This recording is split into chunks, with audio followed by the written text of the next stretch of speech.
मैं भारत को भारतीयता की मान्यताओं के आधार पर फिर से खड़ा करना चाहता हूं और इसी काम की कोशिश में लगा हूं। नमस्कार दोस्तों, बीएस नेटवर्क में आपका स्वागत है। मैं हूं बलबीर सिंह सीता राजपूत। आज दिवाली है तो पूरे भारतवासियों को मेरी तरफ से दिवाली की ढेर सारी शुभकामनाएं। बैरक ओबामा पहले अमेरिका के राष्ट्रपति थे जो व्हाइट हाउस के अंदर दिवाली मनाते थे और वो हनुमान जी के भक्त थे। जब उन्होंने इलेक्शन लड़ा तब भी उन्होंने हनुमान जी का एक मंदिर बनाया था और पंडित जी को बुला करके उन्होंने हनुमान जी की पूजा की थी। और बैरक ओबामा जब भी भारत की विशेषताएं गिनाते हैं तो भारत को वो बोलते हैं कि भारत एक महान देश है। और महान देश इसलिए है कि भारत जो है हनुमान जी का देश है, बजरंगबली का देश है। तो बैरक ओबामा एक ऐसे राष्ट्रपति भी हुए थे अमेरिका के जो दिवाली मनाते थे। अभी हम वो काम करेंगे, हम वो काम करेंगे जो लूट का जो तंत्र है, इस तंत्र को जो ना हम बदलेंगे। क्योंकि जो अंग्रेजों ने जो लूट का तंत्र जो कायम किया था, वो लूट का तंत्र आज 75 साल देश को आज़ाद हुए होंगे, आज तक ये लूट का तंत्र जो ना चल रहा है। और हमारा पहला सपना है कि इस देश से गरीबी, भुखमरी और बेरोजगारी जड़ से खत्म हो। क्योंकि सपना मेरा और मेरे जैसे विचार वालों का ही नहीं है, ये सपना हमारे देश के क्रांतिकारियों का, भगत सिंह का भी सपना था, उधम सिंह का भी सपना था, चंद्रशेखर आज़ाद का भी सपना था, सुभाष चंद्र बोस का भी सपना था। तो हमारे क्रांतिकारियों का भी सपना रहा है। हमारे क्रांतिकारियों का मात्र यही सपना नहीं रहा कि अंग्रेज देश से जाएं, ये उनका आखिरी सपना नहीं था। क्रांतिकारियों का पहला सपना था कि अंग्रेज देश से जाएं, लेकिन क्रांतिकारियों का ये सपना भी था कि देश से अंग्रेज जाने के बाद में देश से भुखमरी, गरीबी और बेरोजगारी जड़ से खत्म हो। लेकिन वो सपना आज तक पूरा नहीं हुआ, क्योंकि ऐसे लोगों के हाथ में अंग्रेज सत्ता का स्थानांतरण करके गए। जो सत्ता जिन लोगों के हाथ में दी, वो लोग चाहते ही नहीं है कि देश से भुखमरी खत्म हो, गरीबी खत्म हो, बेरोजगारी खत्म हो। वो लगातार इस देश को गरीब बनाकर रखना चाहते हैं, इसको बेरोजगार बना के रखना चाहते हैं, गरीब बना कर रखना चाहते हैं। लेकिन ये सपना मेरा और मेरे जैसे विचार रखने वाले सभी भारतीयों का है कि इस देश से हम फिर एक बार क्रांति करके, आंदोलन करके इस देश से इस गरीबी को, इस बेरोजगारी को और इस भूखमरी को जड़ से खत्म करना चाहते हैं। और इसके लिए मेरे साथ युवा जितने भी हैं इस देश के, क्योंकि जब तक युवा किसी क्रांति से या किसी आंदोलन से नहीं जुड़ता है तो वो क्रांति हो या आंदोलन वो सफल नहीं होता है। क्योंकि युवाओं में जोश होता है, उसमें जज्बा होता है, उसमें मरने मारने की अक्षमता होती है। वो देश के प्रति उनके अंदर जो नया खून होता है, वो देश के प्रति उनके अंदर बहुत जागरूकता होती है। तो इस आंदोलन में भी मेरे साथ मैं उन्हीं लोगों को चाहता हूँ जो देश से प्यार करते हो, जो इस राष्ट्र से प्यार करता हूँ, इस देश की जनता से प्यार करते हो और हमारे क्रांतिकारियों को सपना वो दिल से पूरा करने चाहते हो। ऐसे ही राष्ट्र भगत फिर इस मेरे साथ इस क्रांति में और इस आंदोलन में जुड़े, ताकि हम अंग्रेजों की इस लूट के तंत्र को खत्म करने में कामयाब हो सके। अभी बात ये आती है कि अगर हम इन सब चीज़ों को ख़त्म करेंगे, गरीबी, बेरोजगारी, भुखमरी को, तो पैसा चाहिए हमको। तो पैसा कहाँ से आएगा? दो रास्ते हैं। एक तो टैक्स लगा करके, ज़्यादा टैक्स तो लगा नहीं सकते, क्योंकि चाणक्य ने कहा था कि जिस राष्ट्र पर या जिस देश पर टैक्स जरूर से ज़्यादा लगा होता है वो देश भिखमंगा होता है, भिखारी बन जाता है, भुखमरी के कगार पे आ जाता है। तो हमारे देश में भी पहले अंग्रेजों ने टैक्स लगा रखे थे, काले अंग्रेजों ने लगा रखे 64 प्रकार के टैक्स। तो हमारा देश भी इसीलिए गरीब है, इसलिए भुखमरी से जूझ रहा है, इसलिए बेरोजगारी से जूझ रहा है। तो ये रास्ता तो हम अपना नहीं सकते। मैं तो बल्कि ये कहता हूँ कि सरकार को एक भी टैक्स नहीं लगाना चाहिए, देश को टैक्स फ्री कर देना चाहिए। तो अब ये देश में ये सब चीज़ें करेंगे कहाँ से? ये चीज़ें हम करेंगे, देश का जो काला धन विदेशों में है, स्विस बैंकों में है, उस काले धन को हम वापस लाएंगे। और वो कैसे लाएंगे? वो हम 2-3 तरीके से लाएंगे। और वो काला धन बहुत ज़्यादा अमाउंट है। ये काला धन पता चला कि 2022 तक 255 लाख करोड़ रुपये था, लेकिन आज की तारीख में ये काला धन स्विस बैंकों में या अन्य देशों के बैंकों के अंदर 283 लाख करोड़ रुपया भारत का है। तो ये बहुत बड़ा अमाउंट होता है। अगर 200 लाख करोड़ रुपये हम वहाँ से लाएंगे, उसमें से कम 50-60 लाख रुपये हम गाँव पर के विकास में खर्च करेंगे, ताकि गाँव की गरीबी, गाँव में स्कूल नहीं है, पानी नहीं है, बिजली नहीं है, सड़क नहीं है, रोजगार नहीं है, तो गाँव का विकास करने के लिए हम 50-60 लाख रुपये खर्च करेंगे, ताकि गाँव को हम गरीबी से, भुखमरी से और बेरोजगारी से बाहर कर सकें। हर गाँव में हम 100 उद्योग स्थापित कर सकते हैं, छोटे छोटे करके, इस 50-60 लाख रुपये से। क्योंकि टोटल गाँव हमारे देश के अंदर 6,38,365 गाँव हैं। तो इनमें अगर हम सभी में अगर छोटे छोटे उद्योग स्थापित कर दे तो देश के गाँवों की जो ना बेरोजगारी और भुखमरी और ये गरीबी खत्म हो सकती है। तो अब इसको लाने के लिए हम करेंगे क्या? इसको लाने के लिए 2-3 रास्ते हैं। सुप्रीम कोर्ट, क्योंकि हम सुप्रीम कोर्ट में हम एक केस दर्ज करेंगे और इस काले धन को सुप्रीम कोर्ट से ये मांग करेंगे इस काले धन को सुप्रीम कोर्ट जो है ना राष्ट्रीय संपत्ति घोषित करे। और जब ये राष्ट्रीय संपत्ति घोषित करेगा तो ये धन आराम से आ सकता है, क्योंकि अंतर्राष्ट्रीय जो बैंकों का जो सिस्टम है उसका एक नियम है कि किसी भी देश का जो धन है वो देश की राष्ट्रीय संपत्ति है। तो किसी भी देश की राष्ट्रीय संपत्ति को कोई भी बैंक जो ना अपने पास नहीं रख सकता है। अगर सुप्रीम कोर्ट इस धन को राष्ट्रीय संपत्ति घोषित कर देता है तो ये कोई भी बैंक उस धन को अपने पास नहीं रख सकता है, उसको देना पड़ेगा, उसको भेजना पड़ेगा, वापस ट्रांसफर करना पड़ेगा। तो एक ये रास्ता है, क्योंकि पहले भी एक हमारी संस्था है जिसको बाबा रामदेव चलाते थे, भारत स्वाभिमान, उसने भी केस डाला था। तो उस केस में भी 5-6 महीने तक सुनवाई नहीं हुई थी। उसके बाद में वो एक्सेप्ट किया गया, केस सुना गया। उसके बाद में कोर्ट ने संज्ञान लिया। संज्ञान इसलिए भी लिया कि जब एक बार आपको याद होगा कि जब नरसिंह राव की सरकार थी तो देश में यूरिया घोटाला हुआ था 133 करोड़ रुपए का। उसके अंदर भी सुप्रीम कोर्ट ने ही ये डायरेक्शन दिया था, ये ऑर्डर किया था कि ये जो धन है ये राष्ट्र की संपत्ति है, और इसलिए वो 133 करोड़ रुपया जो था यूरिया घोटाले का भारत में वापस आ गया था। तो जब यूरिया घोटाले का पैसा वापस आ सकता है तो कोयले घोटाले का क्यों नहीं आ सकता है, बोफोर्स घोटाले का क्यों नहीं आ सकता, कॉमनवेल्थ घोटाले का क्यों नहीं आ सकता है, सारा पैसा आ सकता है। इसके लिए हमें क्या करें कि इसके लिए जब हम केस किया था उन्होंने भारत स्वाभिमान संस्था ने, तो कोर्ट ने इसके अलावा भी 2-3 जगह से कंफर्म किया था कि कितना धन है और कितना धन नहीं है। तो कोर्ट ने एक अंतर्राष्ट्रीय जो संस्था थी उसको कॉल करके पूछा था। उस संस्था का नाम है ट्रांसपेरेंसी इंटरनेशनल को कॉल किया था। इसके अलावा एक और संस्था है जिसका नाम है टैक्स जस्टिस नेटवर्क। इन सब को जो है ना सुप्रीम कोर्ट ने कॉल करके पूछा था। उन सब ने सबसे स्टेटमेंट मांगा था कि कितने खाते हैं और किस किस का धन है।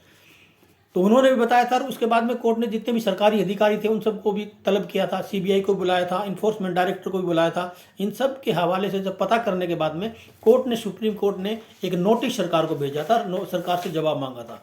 लेकिन सरकार उसके ऊपर जो ना टाल मटोल करती रही, कोई भी सरकार होती है, क्योंकि सरकार टाल मटोल इसलिए भी करती है क्योंकि जो काला धन जो जमा है विदेशों के अंदर, वो जो सरकार में जो लोग बैठे हैं, जो सरकार चला रहे हैं, उन्हीं का वो काला धन है। तो सीधी सिंपल सी बात है कि वो टाल मटोल करेगी। लेकिन कब तक करेगी? उस संस्था ने कहा था कि कब तक करेगी, 1 साल 2 साल 6 महीने 12 महीने 3 साल 5 साल, आखिर तो उनको ये जवाब देना ही पड़ेगा। उसके बाद में उस संस्था ने कहा था कोर्ट से, सुप्रीम कोर्ट से, अगर ये जवाब नहीं देती सरकार का तो आप सिर्फ इतना कर दीजिए कि इसको ना एक्स पार्टी जजमेंट दे दीजिए। कोर्ट से कहा था उस भारत स्वाभिमान जो संस्था थी उसने। उसके बाद में उसने एक और बात कहा कि उस संस्था ने कि आप तो बस इतना बताओ, इतना ऑर्डर कर दीजिए कि जो पैसा जिसका भी है, किसी का भी है, कितना भी है, ये सिर्फ ये राष्ट्र की संपत्ति, बस आप इतना कर दीजिए। उसके बाद में ये केस चला नहीं चला, बाद में मुझे नहीं लगता कि वो तो कहानी में बहुत अंदर की बात है, वो मैं अभी इस फ़ोन पे इसी वीडियो में बताना नहीं चाहता हूँ, वो बात बनी नहीं।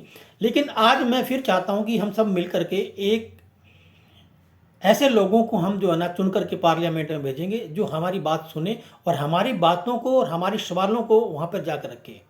तो ऐसे एमपी वहाँ पर बैठाएंगे जो एक प्रस्ताव लाएंगे, और उस प्रस्ताव में इसलिए लाएंगे कि जो भी 15 अगस्त 1947 के बाद में जितना भी धन स्विस बैंकों में या विदेशी बैंकों में है वो राष्ट्र की संपत्ति है, वो राष्ट्रीय संपत्ति घोषित करने का एक प्रस्ताव लाएंगे। और वो प्रस्ताव जब पास हो जाएगा, जब प्रस्ताव कोई लाएगा तो उसमें ये देखने वाला है कि कौन पार्लियामेंट में, संसद में हंगामा करता है, कौन एमपी, कौन नहीं करता है, कौन इसके विरोध में बोलता है, कौन इसके पक्ष में बोलता है। और ये पूरा भारत देखेगा क्योंकि लाइव टेलीकास्ट होगा। जब पूरा भारत देखेगा तो पता चल जाएगा इसमें हरामी कौन है। जो इसका विरोध करेगा तो मान लो कि काला धन उसी का है, वही सबसे बड़ा हरामी है। तो एक तो इस प्रकार से जो ये करेंगे देश को पता भी चल जाएगा कि कौन कितना शरीफ है। और खास करके अपने अपने इलाके के जो एमपी हैं उस पर जरूर ध्यान रखना। ये केस फिर हमको एक बार करना है सुप्रीम कोर्ट के अंदर काले धन को लाने के लिए, ये करना है। लेकिन ये जब करेंगे, मैं अकेला नहीं कर सकता, इसके अंदर एकजुट होकर के मेरे साथ में जब नौजवान साथी मेरे आएंगे या देश के और मेरे विचार जैसे लोग आएंगे, तभी हम ये काम कर सकते हैं। और सबूतों के साथ जो ना कोर्ट में केस दाखिल करेंगे और इस काले धन को वापस लाने की पुरजोर कोशिश करेंगे। फिर ये देखेंगे उस प्रस्ताव का विरोध कौन कर रहे हैं। जो विरोध करेगा वो सीधी सी बात है हरामी है, और टीवी पे पूरा देश देखेगा कि कौन इसका विरोध कर रहा है, कौन नहीं कर रहा है। तो इसमें 2 काम होंगे, या तो ये प्रस्ताव गिरेगा या फिर डर के मारे अगर कोई नहीं बोलेगा तो ये प्रस्ताव पास होगा। जब पास होगा तो ये कानून बनेगा। कानून बनेगा तो हमारे हाथ में तो दोनों तरफ लड्डू होंगे, वो पास होगा तो भी लड्डू है और गिरेगा तो भी लड्डू है। उसके बाद में हम पूरा 283 करोड़ रुपए का ब्यौरा लेके इंटरनेशनल कोर्ट ऑफ जस्टिस में जाएंगे और दुनिया के जो 70 देश हैं जो इस प्रकार के बैंकों में पैसा रखते हैं उनको प्रतिबंध लगाने के लिए हम जो ना एक मुकदमा लड़ाएंगे, हम एक लड़ाई लड़ेंगे इंटरनेशनल कोर्ट ऑफ जस्टिस के अंदर। क्योंकि अमेरिका ने भी इस प्रकार से काम किया था, बैरक ओबामा ने भी, क्योंकि अमेरिका में भी बहुत भ्रष्टाचारी, बहुत भ्रष्टाचार का पैसा अमेरिका का भी स्विस बैंकों में था। क्योंकि बैरक ओबामा ने भी इसी प्रकार से काम करके 780 अरब डॉलर जो है ना अमेरिका का स्विस बैंकों से वापस लाया था और उसने अपने 19,780 बैंक अकाउंट जो है स्विस बैंकों में बंद करवाए थे। एक बार की बात है कि मनमोहन सिंह गए थे अमेरिका में, तो बैरक ओबामा ने कहा था मनमोहन सिंह जी से, अगर आपको आपका धन निकलवाना है तो बताइए, मैं आपकी मदद करूंगा क्योंकि मैंने भी निकाला है। लेकिन मनमोहन सिंह ने जवाब नहीं दिया था। मनमोहन सिंह को ऐसे चुपचाप खड़े हो गए थे, शांत, ऊपर का सांस ऊपर और नीचे का सांस नीचे, क्योंकि मनमोहन सिंह को पता था कि जो काला धन उन्हीं लोगों का जो सरकार में बैठे, जो सरकार चला रहे हैं। और मनमोहन सिंह ने कोई जवाब नहीं दिया और मनमोहन सिंह चुपचाप वापस भारत में आ गए। लेकिन बैरक ओबामा ने कहा कि मैं दिल से चाहता हूँ भारत की मदद करना, क्योंकि मैं भारत से बहुत प्यार करता हूँ, क्योंकि भारत हनुमान जी का देश है, बजरंगबली का देश है और गांधी जी के वो बहुत अच्छे फैन थे और गांधी जी को अपना गुरु मानते थे। बैरक ओबामा के घर में अगर कोई तस्वीर है तो वो सिर्फ एक ही व्यक्ति की है, वो है महात्मा गांधी। तो इस प्रकार से हम इस काले धन को वापस ला सकते हैं। पहला सुप्रीम कोर्ट से, दूसरा प्रस्ताव पास करके कानून बनवा के, तीसरा इंटरनेशनल कोर्ट ऑफ जस्टिस से, CJI से ला सकते हैं। चौथा एक और तरीका है, स्विट्जरलैंड छोटा सा देश है, अगर हमारे देश किसी भी राज्य की जनता इकट्ठी होकर एक बार स्विट्जरलैंड में घुस जाए दादागिरी से, तो भी हम उस धन को मारपीट के वापस ला सकते हैं। क्योंकि स्विट्जरलैंड छोटा सा देश है, 2-2.5 घंटे अगर कार चला के निकलोगे तो दूसरे देश का छोर आ जाएगा, दूसरे देश में पहुंच जाएगी कार। तो हम इन 4 प्रकार से भारत का धन ला सकते हैं। लेकिन ये पक्की बात है, ये मैंने मन बना लिया है और मैं, मेरे जितने भी मेरी बात सुनने वाले हैं, जो मेरा वीडियो जहाँ तक जाता है, जिन जिन को मेरी आवाज़ सुनती है, जहाँ तक पहुँचती है, जो मेरे जैसा विचार रखते हैं, अगर वो देश से प्रेम करते हैं, इस राष्ट्र से प्रेम करते हैं, इस देश की जनता से प्रेम करते हैं, अपने धर्म से, जाति से, परिवार से, बच्चों से अगर प्रेम करते हैं, तो इस मेरी मुहिम में शामिल हों और इस आंदोलन का हिस्सा बने, इस क्रांति का हिस्सा बने, ताकि हम इस तंत्र को बदल सकें, इस तंत्र को बदलने में सफल हो सकें और ये जो देश की भूखमरी है, गरीबी है और बेरोजगारी है, इसको ख़त्म कर सकें और देश को स्वावलंबी राष्ट्र बना सकें, देश में स्वदेशी चीज़ों का इस्तेमाल करवा सकें और विदेशी चीज़ों का बहिष्कार करें, विदेशी कंपनियों का बहिष्कार करें और देश में जो तंत्र है, अंग्रेजों का कानून व्यवस्था है, अंग्रेजों की शिक्षा व्यवस्था है, अंग्रेजों की कर व्यवस्था है, इन सब चीज़ों को ख़त्म करके हम अपने देश का तंत्र लेके, भारत का तंत्र, स्वतंत्र ला करके स्वराज बना सके, पूर्ण स्वराज्य भारत को बना सके। क्योंकि यही सपना हमारे क्रांतिकारियों का था। हमारे क्रांतिकारी चाहते थे स्वदेशी को लाएं, उसके बाद में राष्ट्रीय शिक्षा नीति को लाएं, उसके बाद में पूर्ण भारत जो है ना पूर्ण स्वराज बने। लेकिन वो सपना उनका पूरा नहीं हुआ। लेकिन आज भी भारत माता ने, इस भारत की भूमि ने, इस भारत की धरती ने लाल जन्ने बंद नहीं किए। इस भारत की भूमि में ऐसे ऐसे लाल जने हैं, पहले भी और आज भी हैं, लेकिन उनको प्लेटफार्म नहीं मिल रहा है। तो प्लेटफार्म पर अगर सभी को आना है तो मैं ये प्लेटफार्म की शुरुआत कर रहा हूँ अपने लेवल के ऊपर। आज भी अगर भारत की माता को बचाने के लिए भारत के जो सपूत हैं, जो इस प्रकार के वीर योद्धा हैं, वो इस आंदोलन का हिस्सा बने, इस क्रांति का हिस्सा बने, ताकि हम इस तंत्र को बदलने में सफल हो सकें। तो आज के अंक में बस इतना ही। कल फिर मिलेंगे किसी और मुद्दे पर। जब तक मेरा वीडियो शेयर करिए, लाइक करिए, सब्सक्राइब करना ना भूलिए। जय हिंद, जय भारत, वंदे मातरम, हैप्पी दिवाली।